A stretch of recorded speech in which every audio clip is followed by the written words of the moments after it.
पाकिस्तानी सेना का काल बन रहे हैं बांग्लादेश जो पहले ईस्टर्न पाकिस्तान था, अब पाकिस्तानी सेना के लिए काल बनकर उभर रहे हैं। मोहम्मद यूनुस के देश से आखिर क्यों परेशान हो गए हैं मुल्ला मुनीर, जाने पूरा मामला। पाकिस्तान बांग्लादेश से परेशान है क्योंकि वहां से आतंकी कॉरिडोर के जरिए सैकड़ों लड़ाके तहरीके तालिबान पाकिस्तान यानी कि टीटीपी जैसे संगठनों में शामिल हो रहे हैं। ऐसा तो होना ही है, मुल्ला मुनीर कुछ भी कर लें, लेकिन यह सब होने से रोक नहीं पाएंगे। पाकिस्तान बांग्लादेश से परेशान है क्योंकि वहां से आतंकी कॉरिडोर के जरिए सैकड़ों लड़ाके तहरीके तालिबान टीटीपी जैसे संगठनों में शामिल हो रहे हैं। और हाल ही में एक बांग्लादेशी नागरिक फैसल हुसैन टीटीपी के लिए लड़ते हुए मारा गया। यानी कि बांग्लादेशी जो नागरिक हैं वो अब अफगानिस्तान पहुंचकर टीटीपी में शामिल हो रहे हैं, और किसके खिलाफ? पाकिस्तान के खिलाफ। और इसीलिए मुल्ला मुनीर जो हैं वो परेशान हैं। इससे पाकिस्तान के सबसे ताकतवर शख्स सीडीएफ आसिम मुनीर की टेंशन बढ़ गई है। बढ़ेगी भी क्यों नहीं। पाकिस्तानी सुरक्षा एजेंसियां इन दिनों बांग्लादेश से काफी खफा हैं, काफी परेशान हैं। और इसका मेन रीजन क्या है? इसका प्रमुख कारण है बांग्लादेश से पाकिस्तान तक बना आतंकी कॉरिडोर। इस कॉरिडोर से हर साल सैकड़ों की संख्या में बांग्लादेशी लड़ाके आतंकी संगठनों में शामिल होने पाकिस्तान और अफगानिस्तान पहुंच रहे हैं। यह बहुत दिलचस्प है कि पाकिस्तान भी जा रहे हैं। देखिए, बांग्लादेश से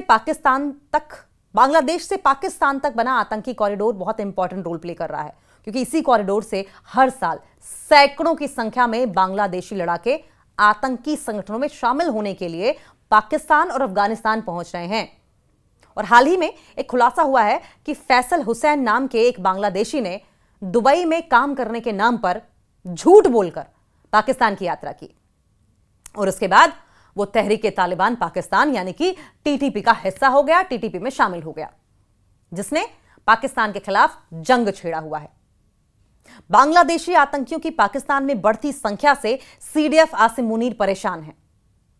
डॉन की रिपोर्ट के मुताबिक 26 सितंबर 2025 को खैबर पख्तूनख्वा के करख जिले में एक सैन्य अभियान के दौरान बांग्लादेशी नागरिक फैसल हुसैन मारा गया। यह घटना भी बहुत इंपॉर्टेंट रही। डॉन की रिपोर्ट यह कहती है कि 26 सितंबर 2025 को यानी कि अब से 3 महीने पहले लगभग खैबर पख्तूनख्वा के करख जिले में एक सैन्य अभियान के दौरान, एक मिलिट्री एक्सरसाइज के दौरान बांग्लादेशी नागरिक फैसल हुसैन मारा गया। उसके भाई अरमान ने तस्वीरों के आधार पर लाश की शिनाख्त भी की। हुसैन उन कम से कम 4 बांग्लादेशियों में से एक है जिनके टीटीपी के लिए लड़ते हुए मारे जाने की पुष्टि हुई है, जिसे पाकिस्तान सरकार फितना अल खवारिज कहती है। बांग्लादेश की counter terrorism and translational crime यानी कि CTTC यूनिट ने बताया कि करीब 2 दर्जन और बांग्लादेशी नागरिक अभी पाकिस्तान में ही हैं, जो टीटीपी और दूसरे मिलिटेंट ऑर्गेनाइजेशन के लिए लड़ाई लड़ रहे हैं। यह भी इंपॉर्टेंट फैक्टर है जो कि ध्यान में रखने वाला है। देखिए, पाकिस्तान सरकार फितना अल खवारिज कहती है। बांग्लादेश की counter terrorism and translation crime unit ने बताया कि करीब 2 दर्जन और बांग्लादेशी नागरिक अभी पाकिस्तान में हैं, जो टीटीपी और दूसरे मिलिटेंट ऑर्गेनाइजेशन के लिए लड़ रहे हैं। किसके खिलाफ? पाकिस्तान के खिलाफ। बांग्लादेशी कनेक्शन का कब खुलासा हुआ?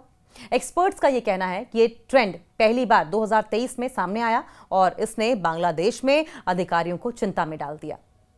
एक दूसरे बांग्लादेशी 22 साल के जुबैर अहमद के बारे में माना यह जाता है कि वो अप्रैल 2025 में मारा गया था।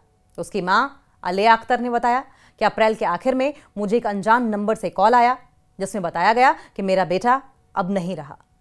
कहा जाता है कि दर्जनों युवा बांग्लादेशी पुरुष तहरीके तालिबान जैसी पाकिस्तानी आतंकवादी संगठनों के लिए लड़ रहे हैं।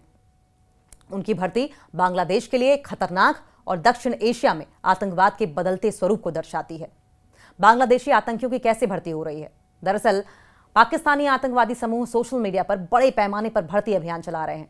इनमें इस्लाम के नाम पर इन्हें बरगलाया जा रहा है, और इतना ही नहीं, उन्हें पैसों का भी लालच दिया जा रहा है।